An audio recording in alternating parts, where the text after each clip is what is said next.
दोस्तों, आज मैं आपके लिए एक प्यारी सी मनोरंजन की कहानी लेकर आई हूँ। दो हंसों की और कछुए की कहानी। एक बार एक नदी किनारे दो हंसों का जोड़ा रहता था। वो बड़े प्रेम से, बड़ी खुशी के साथ वहाँ रहते थे और उनका एक दोस्त था कछुआ। कछुआ भी बड़ा प्रेम से के साथ उनके साथ रहता था। एक बार नदी का पानी सूख रहा था। धीरे धीरे पानी कम होता जा रहा था। उन दोनों ने बड़े ध्यान से उन पानी को देखा। दोनों हंसों का जोड़ा परेशान होने लगा। बोला कि अगर ये पानी खत्म हो जाएगा तो हम क्या करेंगे। हमें भी कहीं पानी की तलाश में दूसरे हरे भरे जंगल के पास में जाना चाहिए। उन दोनों ने विचार किया कि अचानक कछुआ भी बोला, अरे अरे दोस्त, तुम मुझे छोड़ के कहाँ जा रहे हो। मैं तुम्हारा इतना अच्छा दोस्त हूँ, तो तुम मुझे छोड़ के कहीं चले जाओगे। दोनों हंसों ने कहा कि हे मेरे दोस्त, तुम बहुत बोलते हो। अगर मैं तुम्हारे लिए कुछ अच्छा सोचूं भी तो तुम बिना बोले रह नहीं सकते।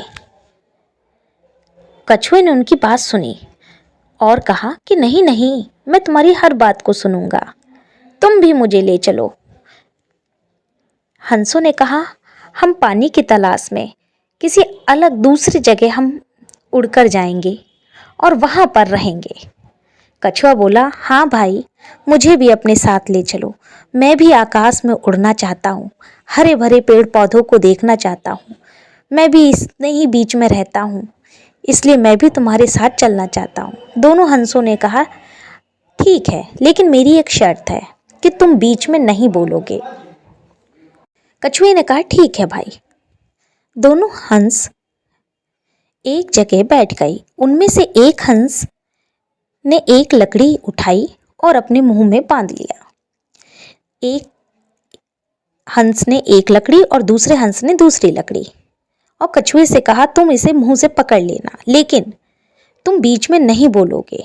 कोई कुछ भी कहे, तुम्हें नहीं बोलना है। इस बात को सोचकर दोनों उड़ दिए। जैसे ही उड़ते हैं, रास्ते में बोलते हैं। रास्ते में लोगों ने कहा कि अरे अरे, देखो देखो, कछुआ भी उड़ रहा है। दो हंसों के बीच में कैसा कछुआ उड़ रहा है, देखो देखो देखो। थोड़ा दूर आने के बाद फिर से एक गांव पड़ा। उसने कहा, देखो देखो, कछुआ भी उड़ रहा है, देखो देखो। जैसे ही कछुए ने कहा, हाँ मैं उड़ रहा हूं, जैसे ही उसने मुंह खोला और वो धड़ाम से नीचे गिरा। जैसे ही वो गिर गया और वो वहीं पर लुढ़क कर मर गया। दोनों हंस बेचारे उड़ गए। इसीलिए कहते हैं, बिना विचारे नहीं हमें बोलना चाहिए, हमें सोच समझकर बोलना चाहिए। जहां कहते हैं चुप रहना चाहिए, वहां चुप रहें।